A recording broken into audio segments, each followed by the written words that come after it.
예수님께서 예루살렘으로 들어가셨습니다. 성전에 다녀오셨고요. 사람들 앞에서 하나님의 복음을 전하던 중입니다. 이제 이 주간이 끝나기 전에 예수님은 십자가에 달리실 거고 또 유월절이 지나 부활절을 맞이하게 될 겁니다. 그러니까 예수님께서 공생애를 사시는 이 땅에서 몸을 입고 사시는 마지막 주간을 보내는 중이에요. 그러니까 그 간절한 마음, 그 예루살렘 성전을 보면서 우시던 그 마음을 가지고 어쩌면 그동안 우리가 누가복음을 통해서 앞에서 나누었던 여러 가지 말씀들보다 더 중요하고 어쩌면 마지막 때를 살아가야 되는 사람들에게 더 유효한 말씀들로 전하고 계셨을 겁니다. 그런 말씀들을 계속 나누고 있어요. 그렇게 말씀을 나누고 있는 중에 어떤 사람들이 찾아왔습니다. 어떤 사람들이 찾아왔는데 이 사람들의 말을 이렇게 들어보면 이 사람들은 그동안 자기가 살아왔던 삶에 대한 자부심으로 가득해요. 이 사람들은 그동안 자기가 살아왔던 것, 그동안 자기가 이루어낸 것, 그동안 지난 삶에 대해서 그렇게 부끄러움이 없습니다. 부끄러움커녕 오히려 자부심이 가득해요. 내가 그동안 하나님 앞에서 잘 살아왔으며 그동안 하나님 앞에 한 일들이 작지 않아 하는 자부심이 있고 그 자부심이 되는 근거는 그들 주위에 있는 예루살렘 성전인 겁니다. 예루살렘 성전을 자부심으로 삼는 사람들이 예수님에게 찾아와서 말하는 거예요. 21장 5절 읽었던 말씀인데 한 번 더 같이 읽습니다. 시작. 어떤 사람들이 성전을 가리켜 그 아름다운 돌과 헌물로 꾸민 것을 말하매 예수께서 이르시되, 여러분 우리가 누가복음 예수님께서 예루살렘에 입성하신 다음의 이야기를 계속 읽고 있잖아요. 예수님께서 이 예루살렘 성전에 대한 부정적인 이야기를 한두 번 하신 게 아니거든요. 아이들이 눈치가 없어도 너무 없는 거지. 예수님의 말씀을 이번이 처음 듣는 그럴 리가 없는데 여러분 들어왔을 거고 예수님의 그 야박한 평가에 대해서 모를 리가 없을 텐데 여전히 그들에게 이 성전, 아름다운 돌과 헌물로 꾸민 것, 그것에 대한 자부심이 가득합니다. 그 자랑하는 사람들에게 예수님 대답하신 거예요. 6절 말씀이요. 시작. 너희 보는 이것들이 날이 이르면 돌 하나도 돌 위에 남지 않고 다 무너뜨려지리라. 이 말씀은 여기서 처음 하신 말씀이 아닙니다. 예루살렘 성에 들어오시면서도 이미 그 성을 보고 우시면서 너희들이 평화의 때를 알았더라면 좋을 뻔하였다 한 이야기를 하시면서 똑같은 얘기를 하셨어요. 이 성전 무너뜨려질 거고 이 성벽도 무너뜨려질 거다 말씀하셨던 겁니다. 그리고 이 이야기, 지금 누가복음 21장 5절부터 시작되는 이야기 그 바로 전에 서기관들과 이야기를 나누면서 그 예루살렘 성에서 중간 간부쯤 되는 사람들이 서기관들이거든요. 거기서 말씀을 가르치고 거기서 하나님을 가르치는 사람들, 말씀을 옮겨 쓰고 성경을 만들어내는 사람들의 이야기들 우리가 지난주에 들었거든요. 이 사람들 하나님에 대하여 더 많이 알고 그러니까 더 많이 사랑하게 되고 여호와를 더 많이 경외해야 될 이 사람들은 오히려 하나님보다 뭘 더 좋아했었지요? 긴 옷, 소매가 긴 옷 더 좋아했었고 시장에서 문안받는 것 그거 더 좋아했었고 잔치자리에서 높은 자리에 앉는 것, 그러니까 경건보다 경건으로 얻을 수 있는 주변의 것에 눈이 팔린 사람들, 이 서기관에 대해서 예수님 어떻게 평가하셨었냐 하면 20장 47절에 같이 읽어요. 시작. 그들은 과부의 가산을 삼키며 외식으로 길게 기도하니 그들이 더 엄중한 심판을 받으리라. 건물도 문제지만 이 건물도 사실은 문제가 많은 게 이 건물 누가 지었냐 하면 이 성전이라고 이 사람들이 자랑스러워하고 자부심을 가지고 있는 그 건물도 누가 지었냐 하면 헤롯 대왕이 지은 겁니다. 아직도 공사는 계속되고 있는 중인데 이 헤롯 대왕이 이 건물을 지을 때 그 옛날 솔로몬처럼 하나님을 향한 믿음의 고백을 가지고 지은 게 아니라고요. 다윗이 이 성전을 짓고자 했으나 하나님께서 거절하신 바람에 못 짓게 되니까 내가 준비는 할 수 있지, 그리고 열심히 준비했던 그 헌신의 마음으로 준비된 게 아니라고요. 우리가 출애굽기 요즘 새벽에 보고 있는데 매일 출애굽기 말씀 보면서 성전을 지어가면서 이 성막을 지어가면서 점점 하나님의 백성 다워져가는 성도들의 이야기, 그 백성들의 이야기를 읽어가고 있는데 그렇게 성장이 있는 곳 아니라고요. 이 성전은 왜 지었냐 하면 자격이 부족한 헤롯 대왕이 로마에게도 잘 보여야 되고 여기에 사는 유대인들에게도 잘 보여야겠는데 그러려니까 어떻게 하면 이 유대인들을 내 편으로 끌어들일 수 있을까 고민하다가 아이디어를 내고 건축을 시작한 게 이 예루살렘 성전입니다. 그러니까 이 성전은 처음 시작부터 믿음으로 시작된 것도 아닌데 그 성전을 채우고 있는 것은 서기관들이 그들의 경건을 팔아서 돈 버는 곳이 되어버립니다. 여기서 이 성전에 대해서 자부심을 가진 사람들이 어떻게 말했었냐 하면 이 건물의 아름다운 돌들 그리고 그들의 헌물 자랑했어요. 그 헌물 뭐였어요? 과부의 두렙돈이 모여서 된 헌물인, 그야말로 피눈물이 거기에 쌓여 있는 건데 그걸 자랑스러워하는 하나님께서, 예수님께서 이 이야기, 이 성전을 자부심으로 생각하는 사람들에 대하여 기가 막힌 거예요. 그래서 이들의 자부심은 사실은 자부심이 아니라 눈치 없음이 될 수밖에 없습니다. 그래서 다시 한번 말씀하신 거죠. 돌 위에 돌 하나도 남지 않게 될 거다. 그러니까 눈치 없는 사람들이 그렇게 눈치 없다가 이 종말이 올 거고 마지막에 무너짐이 시작될 거다 하는 이야기를 들으니까 귀가 번쩍 뜨인 거예요. 곧 무너질 거다. 때가 이르면, 그게 언제인지는 말씀해 주시지 않았으니까 그러면 그게 언제입니까 하는 게 궁금해질 수밖에 없는 거예요. 이들이 다시 질문합니다. 7절 말씀이요. 시작. 그러면 어느 때에 이런 일이 있겠사오며 이런 일이 일어나려 할 때에 무슨 징조가 있사오리까? 성경에서 매번, 예수님께서 매번, 하나님께서 매번 종말에 대해서 얘기를 하시면, 말씀을 시작하시면 매번 그 듣는 사람들의 청중의 거의 대부분은 어디에 관심이 생기냐 하면 이 사람들의 질문과 똑같은 것에 관심을 가져요. 그게 언제입니까? 왜요? 그때만 어떻게 피할 수 있지 않겠나 생각하니까 그래요. 그런 일이 일어날 때, 그 마지막에 무너짐이 있을 때 어떤 징조가 있겠습니까? 이게 궁금해요. 왜요?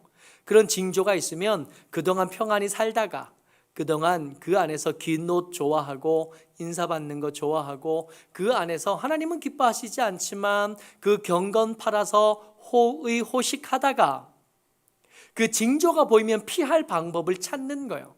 이 때와 징조를 궁금해하는 사람들의 모든 한결같은 마음에, 그 마음에 숨겨둔 마음은 어떠냐 하면 지금처럼 계속 살겠습니다입니다. 지금처럼 계속 살다가 그 때가 이르면 그때 가서 바꾸겠습니다. 그 징조가 보이면 그때 가서 피하면 되지 않겠습니까? 그러니까 이들이 궁금한 것은 어떻게 하면 그 무너지는 때에 믿음으로 하나님 앞에 견뎌낼 건가가 궁금한 게 아니라 요령을 얻어서, 요령을 배워서 그때를 피할 수 있겠나 하는 것에 관심이 있는 거죠. 이 이야기 듣다 보니까 우리가 누가복음 앞에서 나누었던 그 탕류 이야기 기억나셔요? 언젠가 반드시 탕류는 밀려올 겁니다. 그 탕류가 밀려올 텐데 이 탕류를 어떻게 해야 된다고요? 피해야 된다고요? 아니요, 탕류는 피하는 게 아닙니다. 어떻게 해요? 견디는 거다 그랬습니다. 이 탕류를 견뎌야 되니까 어떻게 해요? 반석 위에 집을 지어야 되는 거예요. 피할 수 있지 않아요. 어디든 그 탕류는 닿을 거니까. 이 이야기가 떠오를 수밖에 없는 거예요. 때와 징조가 사람들이 궁금합니다. 근데 이 때와 징조를 궁금해하는 사람들에게 예수님께서 이야기를 시작하신 게 마지막을 위한 대책, 어떻게 하면 그 때와 징조, 반드시 닥치게 되는 탕류, 반드시 만나게 될 때가 이르면 돌 위에 돈 하나도 남지 않게 될 그때에 살아남을 수 있겠는지, 그때에 함께 떠내려가지 않을 수 있겠는지, 그때에 그 무너지는 돌에 깔려 죽지 않을 수 있겠는지에 대한 대책, 예수님이 이야기하셔요. 근데 예수님 말씀하시는 이 대책이 우리가 생각하는 것, 그리고 이 사람들이 요구하는 것과 좀 다른데 많이 달라요. 14절 말씀입니다. 같이 읽어요. 시작. 그러므로 너희는 변명할 것을 미리 궁리하지 않도록 명심하라. 다시 한번요.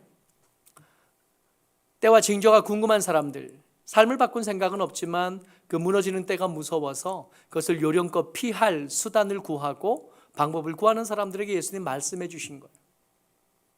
너희는 변명할 것, 그때 당장 그 때를 피할 수 있는 어떤 것, 그거 미리 궁리하지 말아라 그러신. 미리 궁리하는 것을 금지한 거예요. 이것을 금지하셔야 되는, 이것을 금지해야 되는 이유가 예수님 말씀 속에서 찾을 수 있습니다. 여러분들에게서도 마찬가지예요. 때와 징조는 궁금하지 않지만 믿음으로 하나님 앞에 살아가려고 몸부림치는 여러분들과 제게 항상 이 무너짐, 이 마지막 때는 두려움일 수밖에 없거든요. 누구든지 다 마찬가지일 텐데 이 두려움에 대한 대책이 아닌 것들, 사람들이 흔히 대책 삼으려 하지만 대책이 아닌 것들에 눈 팔지 말래요. 예수님께서 이렇게 눈 팔지 말고 거기에 대해서 그렇게 두려워하지 않아도 돼 라고 말씀하실 수밖에 없는 이유들이 있습니다. 8절 말씀 같이 읽어요. 시작.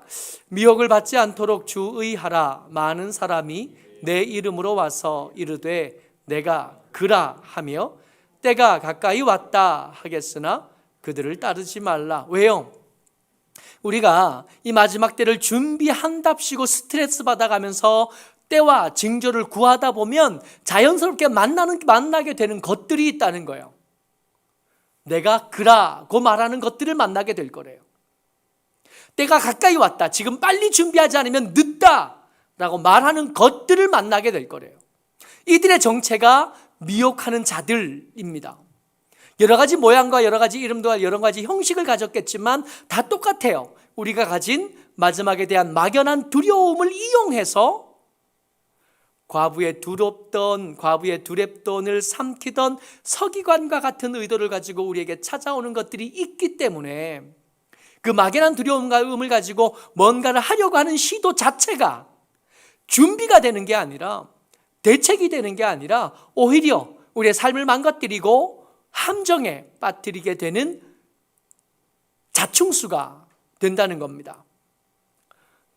그런데 옛날에 1992년 10월 며칠이었죠. 그때 다미성교회 한참 말 많을 때 1999년 12월 달 다가와서 밀레니엄이 새로 시작될 때 사람들 가운데 두려움이 있을 때 사람들에게 미래에 대한 막연한 두려움이 가득 차게 될 때 항상 세상에서 나타나서 내가 그라 하는 것들이 나타났어. 또 때가 가까이 왔으니까 너희들이 지금 지나도 준비를 시작해야 돼 라고 말하는 것들이 있었다는 거예요. 근데 진짜 대책이 있어서 말하는 게 아니라 과부의 가산을 삼키려는 서기관과 똑같은 의도를 가진 것들이 우리 주변에 있기 때문에 엉뚱한, 특별한, 대단한 것들을 말하는 것들에 속아서 인생을 망가뜨릴 수 있겠으니까. 그러니까 준비한다고 하는데 그 준비가 오히려 더 큰 함정으로 우리를 데려갈 수 있으니까 변명할 것을 미리 궁리하는 것, 이거 금지다 말씀하시는 거예요. 또 한 가지 이유가 있습니다. 10절, 11절 말씀이요. 같이 시작. 또 이르시되 민족이 민족을, 나라가 나라를 대적하여 일어나겠고 곳곳에 큰 지진과 기근과 전염병이 있겠고 또 무서운 일과 하늘로부터 큰 징조들이 있으리라. 마지막 때에 일어날 일들에 대한 예수님의 말씀이십니다. 근데 마지막 때를 준비하고 싶어 하잖아요. 지금 때와 징조를 알아서 그때를 피하고 싶은 사람들이 물었고 그 물음에 대해서 대답하시는 중인데 그 마지막 때에 일어날 일들이 어떤 일이냐 하면 민족이 민족을 대적하여 일어날 거래요. 전쟁이 일어날 건데 나라와 나라가 대적하여 일어나는 전쟁보다 민족이 민족을 대적하여 일어나는 전쟁의 규모가 훨씬 더 큽니다. 실제로 우리가 사는 이전 세기에 세계 제1차 세계대전이 있었고 세계 제2차 세계대전이 있었어요. 그 세계대전 중에 이 세계대전이 끝나고 난 다음에 심리학자들이, 학자들이, 지식인들이 낙심한 겁니다. 사람들에게 소망이 있나? 사람들이 사람을 죽이는 방법이 이렇게 대단하고 이렇게 참혹한데 이 사람에게 무슨 소망이 있나? 하고 주저앉았던 철학자들의 이야기들이 끝도 없거든요. 여러분, 이거 준비한다고 될까요? 민족이 민족을 대적하여 일어난 전쟁에서 우리가 좀 더 튼튼한 벽을 가지고 좀 더 안전한 장소를 소유하고 나면 그러면 그곳에서 우리가 안전할 수 있을까요? 우리가 무슨 소문만 나고 무슨 위험하다 그러면 마트 가서 라면 사고 물 사고 하는데, 그렇게 사재기 해놓으면 이런 전쟁에서 우리를 지킬 수 있을까요? 여기까지는 그렇다 치자고요. 여기서는 뭘 말씀하시냐 하면 곳곳에 큰 지진과 기근이 있을 거래요. 전염병이 있을 거래요. 우리 이번에 지금 경험하는 코로나를 통해서 너무 잘 알게 됐잖아요. 이 세기에, 이 시대에 가장 부강하고 가장 강하다고 하던 나라들이 이 전염병에 얼마나 무력했는지 우리가 너무 잘 알잖아요. 우리가 선진국이라고 알고 있던 나라들이 이 전염병 하나에 얼마나 쉽게 무너지는지, 얼마나 무력하고 얼마나 무기력했는지 우리 잘 봐왔잖아요. 마지막 때에 일어난 이 일의 스케일이 우리가 생각하는 것보다 훨씬 커요. 그러니까 우리가 뭔가 준비한다고 하는 그 준비로 이 마지막 때를 버틸 수는 없습니다. 지진을 어떻게 버틸 거예요? 기근을 어떻게 버텨요? 당장 코로나 하나도 우리 대책이 없잖아요. 이제 11월 1일부터는 위드 코로나가 시작된다는데, 여러분 착각하지 말 것은 위드 코로나가 되면 이게 좀 덜해진 거다. 아니요. 한편으로 보면 더 이상 통제해서 이 병을 막을 수 있다를 그만두는 겁니다. 그렇지 않아요? 통제를 포기한 거예요. 더 이상 못 버티겠다고 하니까. 통제하기를 포기해서 시작되는 게 위드 코로나지, 이 전염병을 이제는 우리가 고칠 수 있다거나 막을 수 있다거나 해서 시작되는 게 위드 코로나가 아닌 거예요.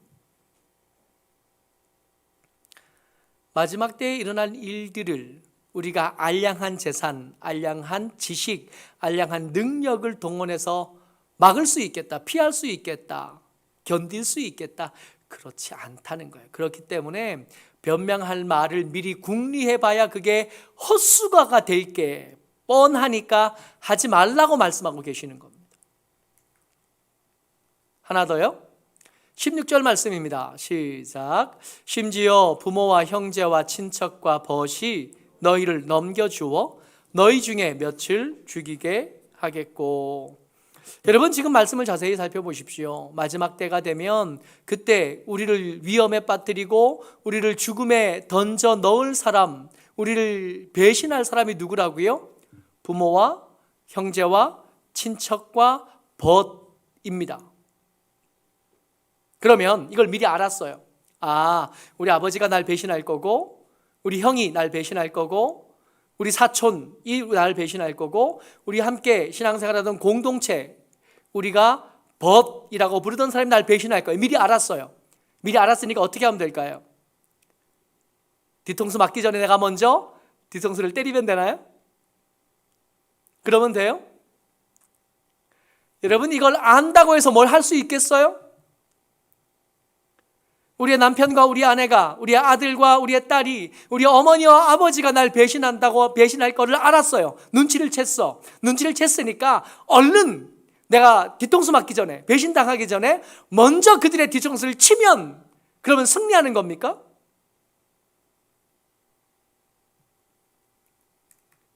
방법이 있어도 그게 방법이 아닌 때가 올 거예요.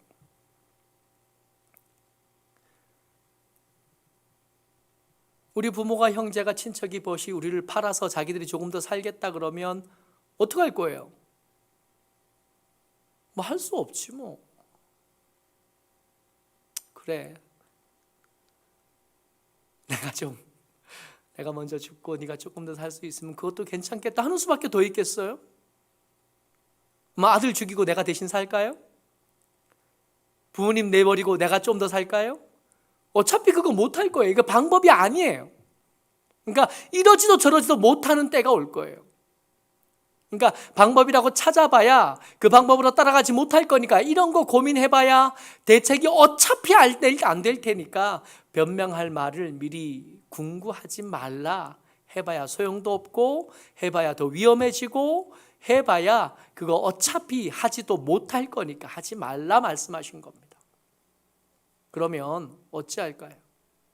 마지막 때는 분명히 다가올 거고 마지막 때에 다가오게 되면 돌 위에 돌 하나도 남지 않게 될 거고 거기서 피할 방법은 없다 말씀하시면서도 대책은 없다. 너희들이 대책을 만들어 봐야 그 소용이 없다 말씀하시는 예수님께서 우리에게 진짜 말씀하고 싶어 하시는 거 뭘까요? 15절 말씀 믿음을 가지고 한 번 더 읽습니다. 시작. 내가 너희의 모든 대적이 능히 대항하거나 변박할 수 없는 구변과 지혜를 너희에게 주리라. 우리가 만든 대책은 대책이 안 되지만 지금 예수님 당신은 나는 너희에게 그 감당할 수 없는 재난에서 내가 대책이 될 수 있고 그 답이 없는 것 같은 문제에서 답이 될 수 있고 오히려 답을 찾느냐고 실수할 수 있는 가능성을 막을 수 있어. 내가 그래. 내가 대책이야 라고 말씀하시는 겁니다. 여러분 낙타와 부자 이야기 기억나세요? 이 낙타와 바늘귀 이야기 기억나십니까? 한 부자관원이 예수님이 찾아왔죠. 어떻게 하면 내가 구원을 받을 수 있겠습니까? 어떻게 하면 내가 영생을 얻을 수 있겠습니까? 물었더니 예수님께서 네가 가진 거 다 팔고 나를 따르라. 다 팔아서 가난한 자에게 주고 나를 따르라 그랬더니 이 부자가 가진 게 너무 많으니까 고민하다가 근심하다 그냥 떠나버린 거예요. 이 사람이 떠나는 것을 보면서 예수님 뭐라 그러시냐면 부자가 천국에 가는 게 낙타가 바늘길을 지나는 것보다 더 어렵다 그러신 거 아니에요. 그 부자가 떠나는 것을 보면서 옆에 사람들이 아니 우리 중에 우리와 함께한 사람 중에 그 부자가 믿음의 1등이거든요. 경건에도 1등이고 삶의 신실함과 칭찬받는 삶에서 1등이거든요. 근데 1등이 지금 구원을 못 받은 거 아니에요. 영생을 얻지 못한 거 아닙니까? 그랬더니 사람들이 걱정이 태산이에요. 저 사람도 구원 못 받으면 나도 구원 못 받는 건데 그래서 그러면 누가 천국에 갑니까? 누가 구원을 얻습니까? 그랬더니 예수님께서 뭐라 그러시냐면 낙타가 바늘길을 지나는 거 불가능하다 이렇게 말씀하신 게 아니라 18장 27절에 이야기의 결론 부자가 천국 가는 거 낙타가 바늘길을 지나는 거 이거 불가능하다는 게 아니라 같이요 시작 이르시되 무릇 사람이 할 수 없는 것을 하나님은 하실 수 있느니라. 니들이 하면 안 되지만 나는 방법이 되고 나는 대책이 된다 이 말씀하신 거 아니에요 지금. 그러니까 낙타가 바늘길을 못 지나간다는 얘기가 아니에요. 부자는 천국에 못 간다는 얘기가 아니라 어차피 그게 바늘귀면 낙타가 아니라 토끼라도 그렇지 않아요? 낙타만 못 지나가요? 토끼나 쥐는 지나갈 수 있나요? 어차피 못 지나가요. 너희들이 만든 대책은 대책이 아니라 이 마지막 때를 버텨낼 수 있는 힘, 마지막을 버텨낼 수 있는 지혜, 마지막을 버텨낼 수 있는 방법은 너희에게서 나오는 것이 아니라 내게서 공급되어져야 된다. 내가 너희들의 대책이고 내가 너희들의 방법이라고. 그러니까 대책이 없다가 아니라 너희들에게서 대책을 찾으려 하지 말고 나를 의지하는 법을 배워야 돼. 내 그늘에 피하는 법을 배워야 되고 내 뒤를 보면서 나를 따라오는 연습 그거 해야 된다 말씀하고 계시는 겁니다. 그래서 이 이야기를 마무리하시면서 18절과 19절에 같이 읽어요. 시작. 너희 머리털 하나도 상하지 아니하리라. 너희의 인내로 너희 영혼을 얻으리라. 마지막 때에 돌 위에 돌 하나도 남겨지지 않는 그때, 그 무너지는 때, 그 탕류가 몰려오는 그때에도 나를 대책으로 삼으면 너희 머리털 하나도 상하지 않게 내가 지킬 수 있어. 그러니까 다가올 환난, 감당할 수 없는 재난 그거 걱정하지 말고 뭐 하라고요? 지금을 잘 살아가라고요. 그때 어떻게 하면 살아남겠나 그거 고민하지 말고 오늘을 믿음으로 살아내라고요. 잘 버티고 견뎌내라고요. 예수님 뒤를 따라가는 게 쉽지는 않잖아요. 예수님의 그늘에 숨어 있는 거 그게 좋다는 건 알지만 어느 데 살다 보면 흔들림에 흔들려서 그늘에 예수님의 그늘은 거기 있고 혼자 낭떠러지 혹은 광야에 땡볕에 나가 있는 내 삶의 모습을 발견할 때가 있잖아요. 거창한 다음 것까지 고민할 거 없으니까 오늘만 잘 살면 된다 그러시는 겁니다. 지난주까지 해서 우리 마스크 헌물하고 또 헌금하고 보냈잖아요. 그래서 필리핀에는 다음 주 중에 출발이 될 거예요. 그래서 그때 우리 종훈 씨가 보태준 2,000개랑 우리가 준비한 2,000개, 그리고 마트 가서 선교사님한테 물건을 보내면서 마스크만 보내기가 그래서 마트 가서 거기서 구하기 힘들 법한 거, 미역도 사고 김도 사고, 윤 목사님 오셔서 보니까 국수 되게 좋아하시더라고요. 그래서 구포국수도 몇 다발 사고, 예. 어느 해 한번 갔더니, 필리핀 갔더니 선교사님이, 장로님이 옆에 이웃에 이사를 오셨는데 그 장로님이 식사초를 해서 갔더니 젓갈을 꺼내 주시더래요. 근데 거긴 젓갈이 없거든요. 젓갈이 너무 맛있는데 조그만 그릇에 조금 담아가지고 몇 개 먹으니까 없는데 더 안 꺼내 주시더래. 그게 생각이 나서 젓갈도 좀 사서 넣고. 근데 걱정이 돼요. 이게 한 달 걸려서 가야 되는데 그 젓갈이 안 상하고 잘 갈라나 걱정은 되지만, 그거 주섬주섬 사다 보니까 그거 사는 데만 해도 한 30만 원 들더라고요. 그거 사고 해서 이제 운송회사로, 해운회사로 보냈습니다. 그리고 추가로 우리 지난주에 헌금한 거랑 우리 조정인 성도님 이게 마스크 2,000개 더 주셨었거든요. 그거 보태서 4,000개 또 하고, 또 마트 가서 좀 사서 캄보디아로 보내려고 준비를 해서 연락을 드렸더니 캄보디아 선교사님한테서 연락이 왔는데, 캄보디아도 지금 11월 1일부터는 봉쇄가 좀 풀려서 사역을 시작할 수 있게 될 것 같대요. 그러면서 학교도 좀 찾아갈 수 있을 것 같고, 개척한 교회들도 좀 찾아갈 수 있을 것 같은데, 마침 갈 때 마스크 들고 갈 수 있을 것 같아서 감사하다고 연락이 왔습니다. 그러니까 뭐 대단한 일은 아니에요.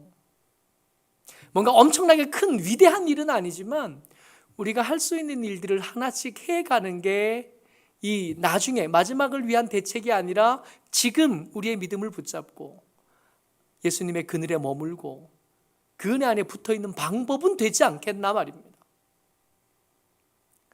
나중에 어떻게 살까 준비해야죠. 준비는 해야 되지만 그게 그렇게 중요하지 않다 말씀하시니까 오늘 믿음으로 잘 산 걸로 충분하다고, 잘했다고,